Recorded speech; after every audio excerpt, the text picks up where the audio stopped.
We often read Apocalyptic as if the message of the book was, the end is nigh. Actually, it's not.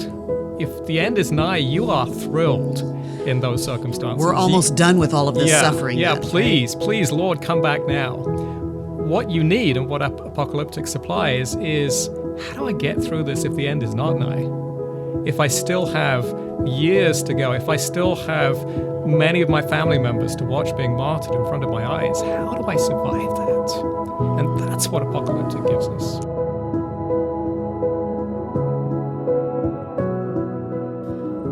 Welcome to the Blessed podcast. I'm Nancy Guthrie, author of the newly released book, Blessed, Experiencing the Promise of the Book of Revelation.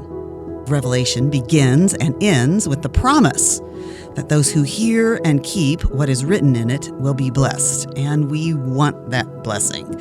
And so we need to hear what this book has to say to us and then live in light of it. Now, on this podcast, I'm having conversations with people who can help us to hear it and to understand its message to us, and also to help us reckon with what it is going to mean for us to live in light of that message. And my guest today is Dr. Iain Duguid. Iain, thank you so much for being willing to help us as we explore the book of Revelation. It's a pleasure to be here. Reverend Iain Duguid is professor of Old Testament at Westminster Theological Seminary, and I'm loving getting to sit here at the seminary to have this conversation with him. Now, his doctoral research was on the book of Ezekiel, and if you have dipped into Revelation at all, then you're going to know that you're going to have to understand some Ezekiel to understand the book of Revelation. He's published a commentary on Ezekiel, Song of Songs, so many others, Esther and Ruth, Daniel. One reason I wanted to talk to Dr. Duguid is that last year I heard him give a talk as I was working on my book, Blessed. I heard him give a talk called Doxological Evangelism in Practice, Preaching Apocalyptic Literature, which he gave for the Westminster Conference on Preaching and Preachers here at Westminster Theological Seminary. Now, you might wonder why I'm going to talk to an Old Testament expert and professor about the book of Revelation. And if somebody were to ask you that question, Iain, why would you say that it's maybe a good idea to talk to someone who really understands, especially those prophetical books of Ezekiel and Daniel, if we're going to talk about the book of Revelation? Well, there was a 19th century scholar who said before he started studying the book of Revelation, he committed himself to study the book of Ezekiel for 10 years, the book of Zechariah for 10 years, and the book of Daniel for 10 years. And then he felt he was ready to tackle Revelation. Revelation is just built on the Old Testament. The New Testament as a whole is just built on the Old Testament. But particularly the book of Revelation with its images and pictures and figures, which draws so heavily on the images and pictures and figures of the Old Testament. And we're likely to misunderstand and misapply them if we don't see the larger context. It's written to people who John expects to understand the Old Testament. And he expects them to pick up these allusions and to pick up the whole background of those allusions as well.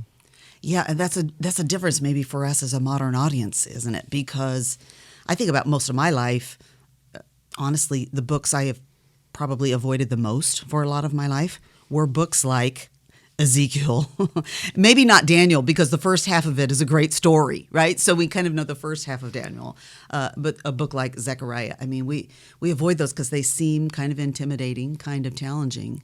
Well, often we avoid the books that we haven't heard preached. Preachers have a great opportunity to help their people by preaching on the harder texts of the Bible. We often gravitate towards the easy texts, but then we don't help our people to read the harder texts. People read the Bible the way they hear it preached, for better or for worse.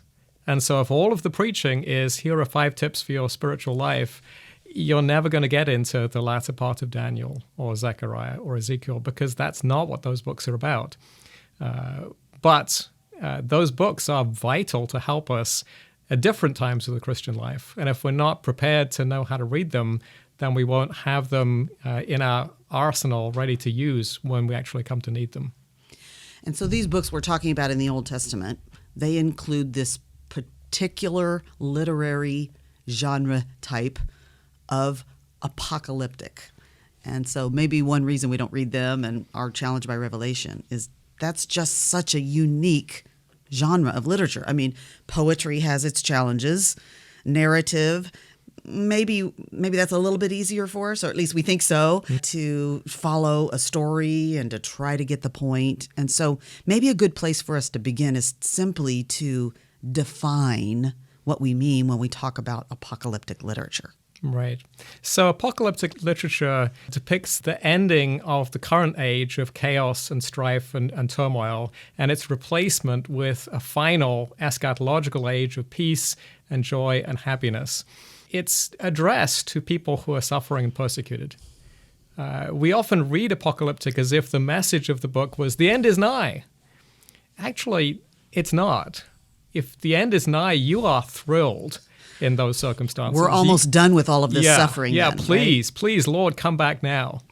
What you need and what apocalyptic supplies is, how do I get through this if the end is not nigh? If I still have years to go, if I still have many of my family members to watch being martyred in front of my eyes, how do I survive that? And that's what apocalyptic gives us.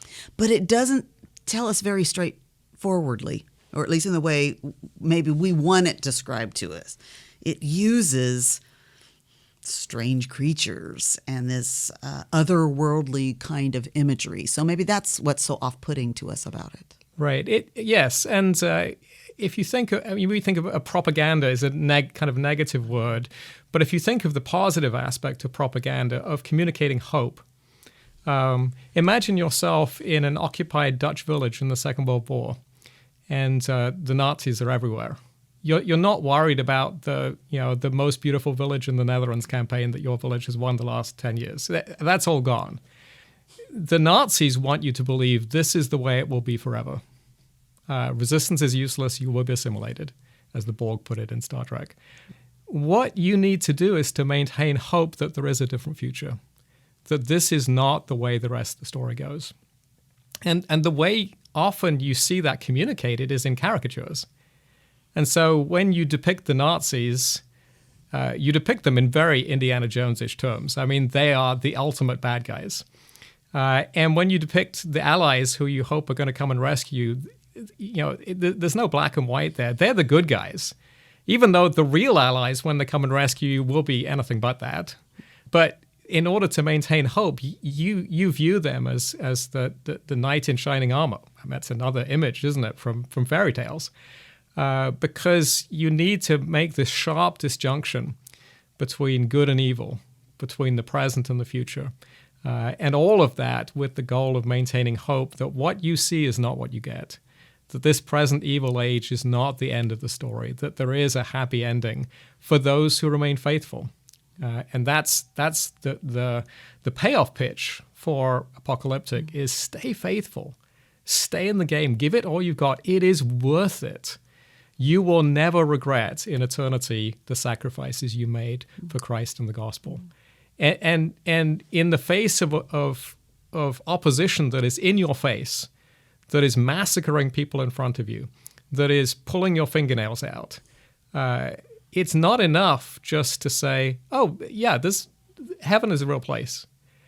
You got to paint me a picture, and that picture has to be video rather than audio. It has to be very bright, very vivid, grab you by the throat, and show you that it really matters that you remain faithful, because heaven is glorious and hell is awful.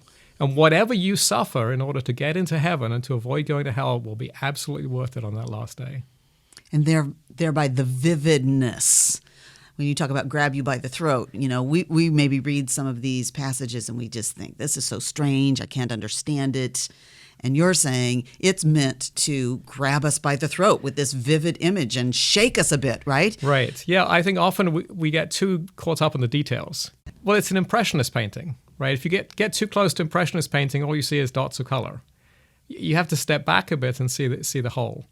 Well, it's the same way. If you get too close to Apocalyptic and too focused on the details, then you miss the whole thing. It's like being at a movie theater. Nobody wants to sit in the front row. Why not? Because you need to sit back a bit to see to get the force of the big screen. Otherwise, you just get a headache. And I think a lot of people have got too close and just got a headache from Apocalyptic, and they've missed the power of the big picture. This is why children don't have a problem with Apocalyptic. Talk to kids about the book of Revelation. My son Jamie was obsessed with the book of Revelation when he was about 11 or 12. There was a Reformation Day party at our church where kids got to dress up as their favorite Bible character or a person from church history. And there's all these, little Martin Luthers and Davids. And my son was a Martin Luther. We still have the wig. It's really good. Well, my son was the angel of judgment from the seventh soul of judgment from the book of Revelation.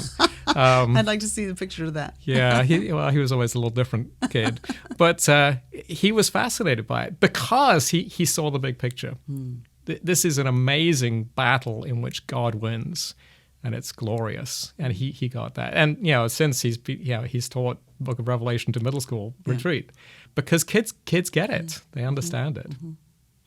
Can we talk about the term itself a little bit and the development even of an understanding of this genre of literature? I mean, as I understand it, and so you know more about this than I do. So you've got the book of Revelation that uses a lot of the same imagery toward the same purpose as books like Ezekiel and the second half of Daniel, Zechariah. But like when Ezekiel and Daniel and Zechariah wrote, there wasn't a known genre. Okay, I'm gonna let's see, what shall I write this in? Should I write it in poetry? Should I write in I'm gonna write it in apocalyptic. No, but then we've got Revelation, and it almost, once that is described as this apocalypse, where this word actually is used in the very first verse of the book, this is an apocalypse. Am I correct that in a sense gets applied backwards to these books of Ezekiel? Yeah, nobody in antiquity sat down and thought, I'm writing a narrative or I'm writing a poem. They didn't have those terms. They just were familiar with different forms of literature, and so they adopted the ones that fitted their purposes. And those forms themselves grow and develop. So poetry is a kind of general term, but for example, haiku is a specific form of poetry with a specific history in a specific place. You don't find haiku in the Bible. Well, apocalyptic, as a developed form, really starts to develop towards the end of the intertestamental period. But the precursors of that, I think you find earlier. In biblical literature or outside biblical literature or both? Yeah, within biblical literature, the clearest example in the Old Testament would be Daniel 7 through 12. And again, that's part of the reason why some people want to date that very late, because they want to put it alongside other apocalyptic literature. Ezekiel isn't really apocalyptic. 38 and 39 have some similarities, but they also have some similarities with the Psalms of Zion's protection. And so that can be overstated. Okay. Isaiah 24 through 27 has some similarities to apocalyptic. I think it's helpful to remember these are labels that we put on from the outside, right? I mean, Revelation calls itself an apocalypse, an unveiling. That's simply what that word means. Maybe it's helpful just to use that word. Instead of talking about apocalyptic, just talk about unveiling, because that's more helpful to most people. Apocalyptic sounds crazy and weird. Unveiling gets you to what we're actually doing here, which is opening the windows of heaven and giving you a glimpse to the stuff you don't normally see. Which I think is exactly opposite of the way people think of Revelation. They think of it being very hidden. Right. That somehow you've got to dig deep to find these things because it's not out there and obvious, which seems to go against exactly what the book is saying. It's written to unveil something, to show us something. Right. And that, again, I think is because we confuse the book of Revelation with conspiracy theory stuff. And conspiracy theory stuff is all focused about this hidden stuff that only the Illuminati can really understand. But the book of Revelation is about an unveiling. It's about a revelation of something. And the reason we miss that is because we're focused on all the wrong things. We're focused on the difficult, confusing details, and we miss the big picture. We miss the fact that central to the book of Revelation is worship. The worship that is right now going on in heaven. And why do you miss that? Well, because life is hard. And so we're often focused on the world as it is in front of us. And we forget that what we see is the actors on the stage, if you like, but the real action is taking place behind the stage, behind the curtain, if you like, in heaven, where even now all nations and tribes and peoples are bowing down in worship to the Lamb who was slain. And that heavenly song that we will one day join in is even now being sung by multitudes. We want the book of Revelation to give us some kind of secret knowledge that we can lord over other people. And so we neglect the obvious stuff. Well, that's too simple. That's too trivial. But if you're in that situation where when you go to church on Sunday morning, you dress extra warmly because you don't know if you're going home, as some of our brothers and sisters in China do, you need to hear this truth, the simple central truth that there is a conflict between good and evil in which the Lord wins and in which his saints reign forever, casting down their crowns before the golden throne. You know, that image is what will sustain you in those moments, as you don't know when somebody's going to burst through that door and arrest you. You don't need theories about what exactly the seventh horn is and all of that stuff. That doesn't help you a bit. But the big picture does. The glorious truth that Revelation is designed to unveil, that's the blessing that it provides to its original hearers and to us if we'll heed it. What are some of the skills that maybe because we're not very familiar with this kind of literature, what are some of the skills we need to develop as we come to reading Apocalyptic that we might not just have naturally? We need to learn how to understand images within their biblical contexts. Okay. So for example, we read about a beast from the earth and a beast from the sea. Now, if you're familiar with the Old Testament, that should immediately conjure up images of Job 38 through 41, Behemoth and Leviathan, which again, people want to turn into crocodiles and hippos and all the rest of it. But the whole point of that passage is the Lord is saying to Job, you're not able to wrestle with these creatures. But guess what? The Lord is able to put a leash on them and take them walksies. Yeah. Yeah, people do wrestle with crocodiles and did in antiquity. So that doesn't get the point. And Job has not been, he's not been in a Jurassic Park experience. Job has been assaulted by the evil one. And he's suffering. And he needs to know that, as Martin Luther put it, the devil is God's devil. That Satan can only go so far and no further, which we as readers know from the frame narrative of the book of Job. But Job himself has not yet heard that. And so it's vital for him to understand that, these are not earthly creatures. These are not dinosaurs. These are the forces of evil personified. And even in their personified form, the Lord can, just roll them over and tickle their tummies. They're chihuahuas.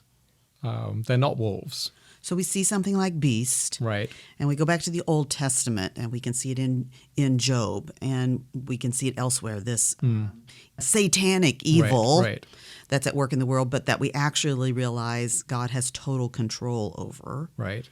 But as John writes about something such as the beast, using that as our example, he's got a current day referent to this beast too, doesn't he? Yeah, well, potentially. How is the evil in his day take shape? Yeah, and we talk about recapitulation as a theme in the book of Revelation, the fact that it's presenting the same story from different perspectives repeatedly. We have movies that do that, right? People who are living the same day over and over again, and that's a way of telling a particular story. I've never thought of using that as an example, but you're talking about like a movie like Groundhog Day, right? Where we're going to keep starting over and get to the end again. Okay, right. Yeah, I like that. Which of course is ultimately how the force of evil want you to think about the world.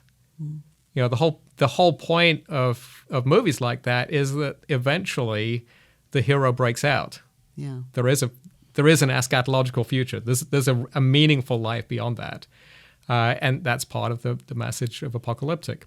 Well, so too, in the world, there's sort of a cyclical pattern of evil. It's not coincidental that whenever you live, you can find people who will fit, in broad terms, the biblical depiction of the end times. You can see that if you look at the history of interpretation of Ezekiel 38 and 39. This figure of Gog, you find academics who want to find a historical figure, but you can't find anybody who's quite bad enough. There are some people who sort of fit but don't quite. And then you look through church history, and in the time of Augustine, it's the Goths. Later on, it's the Mongol Empire. Then it's the Pope. Then during the First World War, all of a sudden, Germany and Russia start to come onto the scene, and it's whoever is threatening the church in this age, and Satan is really not all that creative. He only has 3 strategies: persecution, seduction, and deception. And I think persecution is his favorite. He enjoys that most, but recognizes perhaps that it's not always the most effective of his strategies. But you see those 3 strategies in the book of Revelation, and you see them repeatedly in history. And, we talk about the message of the book of Revelation for the persecuted church. That's the most obvious one. But for us, who are not, at this point, most persecuted, we need to be really alert to the other strategies of seduction and deception, because we live in a context in which we are very easily seduced and deceived.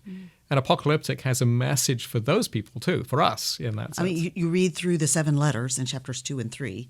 Some of them are dealing with persecution. Right. Some of them are being seduced, and some of them are being deceived. Right. I love that framework you've given me now. Right. And notice the churches that are being persecuted are the churches generally that the writer has good things to say to. Mm-hmm. And the churches he has the strongest words to are the ones that are being seduced and deceived. And as we get to the end of Revelation, like 17 through 19, you've got this picture of the harlot. Right. And the issue is that she's out to seduce you, right? To keep you from being part of this pure bride. Right. Yeah. She's also drunk with the blood of the saints, right? Yes. So you can persecute, but she's also out to seduce. Yeah. And so when we think of Babylon, when we think, and people identify it with Rome, which probably in that context it was, I think it's a category mistake for us to think about it reappearing as modern Rome. I think we should see it in the forces that want to spread the word of materialism, and so it's Madison Avenue, it's New York, it's L.A. And for some of us, even that's too safe a target. It's right around the corner. And we are being drawn in and seduced and deceived. And Apocalyptic wants to warn us, to keep us on our guards. And again, it should shake us. Yeah. Because we're sleepwalking through life. Yeah. Now, one thing the persecuted church is not doing is sleepwalking through life. Persecution wakes you up in very short order. But the church, when it's being seduced, when it's being deceived, is not seeing reality. Persecution isn't the only danger. It is not, nor even the greatest danger for the church in many cases. Yeah. As I worked on this book on Revelation, I wrote in the introduction at the end of it that going into it, I thought the greatest challenge to Revelation would be to understand it.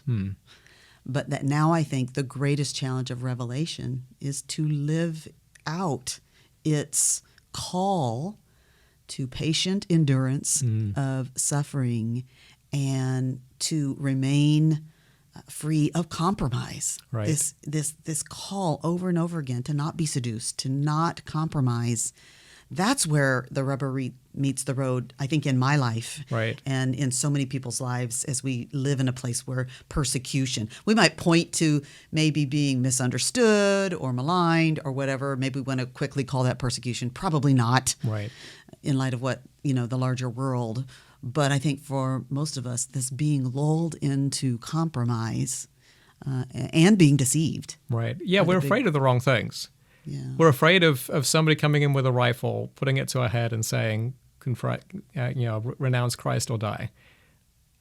I don't want to diminish that, but in some respects, that's easier. it's easy to recognize. Yeah, it's a single decision, and you're done. In many respects, it's harder, this patient endurance of suffering. To me, the harder endurance for the persecuted church are those people, who are locked up in solitary confinement, who are isolated day after day after day, who have to live out their faith in that kind of context. That's much harder, I think, than the kind of momentary courage that's needed to die for your faith. And we live in a culture that does not prepare us for patient endurance. What training do we have in that? We're trained whenever you want something, go get it. Buy it on credit and DoorDash. We'll just call and get the food delivered. Right? Yeah, whatever you want, get it right now. And so we're very unprepared for lives of patient endurance, and Revelation wants to help us to get there.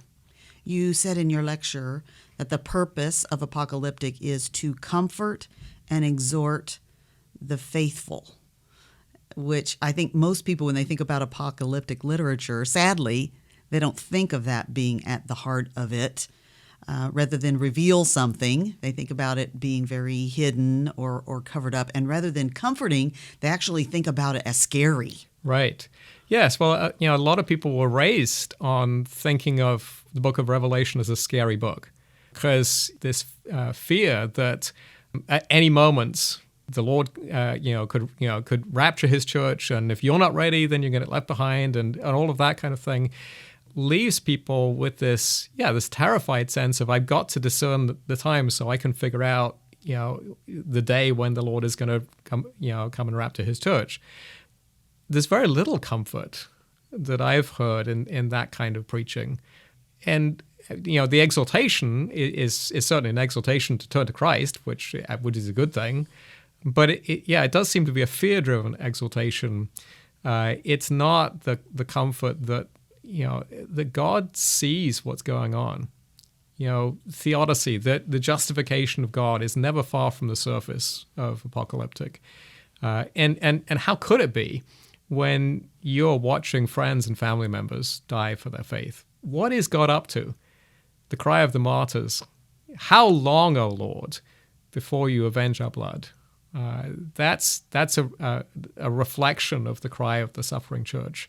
And the book of Revelation and other apocalyptic, you see the same theme in Daniel, is that the Lord has the days counted. I mean, there are a number of days, which, again, it's impenetrable to us exactly how that number works. I mean, we have some ideas as to why that number, but it's deliberately impenetrable. Daniel doesn't understand. And if Daniel doesn't understand, I don't feel too bad that I don't understand. But the point is, these are days that the Lord has numbered. He knows exactly what day it is. So in some ways, you're referring to the terms He uses in Revelation, this 3.5 years. Right. What is it, 1,260 days? Right. Or 3.5 months. Right. But then in Daniel, the 1,260 days becomes 1,345 days towards the end. It's like... So you're saying rather than try to figure out a timeline based on that, understand what's being communicated, right, which is God has determined it. Right. It is set. Right. So 3.5... time times and half time. 3.5 times is half of 7. So it's not a full period of judgment. It's not, that would wipe everybody out. God has cut it short for the sake of His elect. But equally, it's not just, roughly 3.5 months, 3.5 years. Somewhere in there, the Lord will decide, it's time. The Lord has it down to the day, exactly figured out, because the Lord knows the suffering of His people, and the Lord cares about that. And that's not accidental. That's not trivial to God. That matters to God. And He's listening to the cry of the martyrs. What's crucial is that the cry of the martyrs does not go unheard. Yes. It doesn't get an immediate answer. In fact, I think it's a troubling answer in some ways in the book of Revelation when it says, you've got to wait until the full number of those who are going to be killed for their faith comes in. Right. Which is not what we expect. Not what we expect. Perhaps. Let me come and take care of that. Or at least the answer you get in 2 Peter. You have to wait until the full number of the elect is gathered in, until salvation is complete.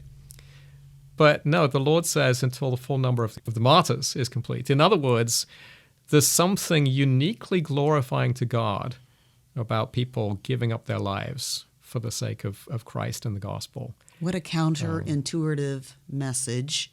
Even, I think, countercultural in much of our Christian culture, isn't it?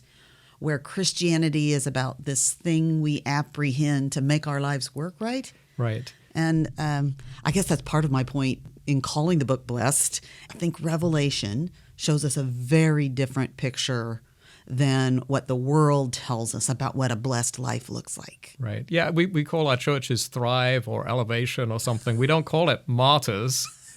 And it's not, that's not completely unbiblical, right? There, we want to be blessed. Yeah. We want to be blessed, but we have this definition of blessing that's different, that is all about us personally being comfortable. Yeah.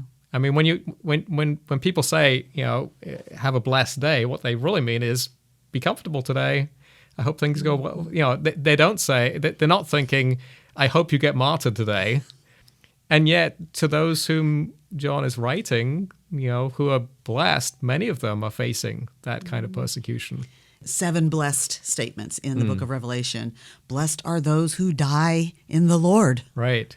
Yeah, blessed are those whose robes have been washed and made white. So many of them, they're all very forward-looking, certainly, but some of them are certainly counterintuitive. Right. And it's because we've lost sight of heaven. So much of our preaching, even in our evangelical churches, is about life here on earth. Yes. And being effective. Making it work right. Yeah, being effective, growing in our earthly sanctification. But we've lost sight of the glory. We're afraid that people will be so heavenly minded that they're no earthly use, which is utter nonsense. The conviction of the book of Revelation is we need to be more heavenly minded in order to be of earthly use. In order to endure. In order faithfully. to endure, absolutely. To be equipped for patient endurance. Or as John says at the beginning, he's writing to my partners in the kingdom and patient endurance and the suffering that is in Christ Jesus. Absolutely. Where is that message in our churches? Well, that's why we need to preach on Revelation, because if we preach Revelation faithfully, we're going to get that repeatedly. Yeah. So someone, maybe they're thinking about either doing their own study of Revelation, they felt intimidated, or maybe even leading a study of the book of Revelation. How would you encourage them? I think you probably need some help to read the book of Revelation. And unless you've spent 10 years in Ezekiel and Daniel and Zechariah, in which case you might be prepared on your own. But most of us need help. And there are good commentaries and resources. Your book is a great resource. Dennis Johnson's book, The Triumph of the Lamb, is a great resource. Vern Poythress's Return of the King. There are resources. And then if you really want to delve in the details, there's Greg Beale's massive commentary for those who want the technical stuff. Or you can do his shorter commentary that's still like 700 pages, right? Shorter, massive commentary. Well, it was really a help to me as I worked on this book, that's for sure.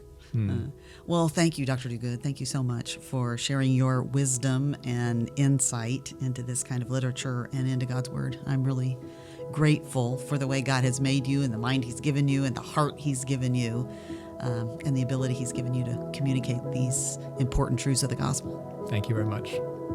This has been The Blessed Podcast, a Crossway podcast hosted by Nancy Guthrie, the author of Blessed, Experiencing the Promise of the Book of Revelation. I hope you'll join me for the next episode of The Blessed Podcast.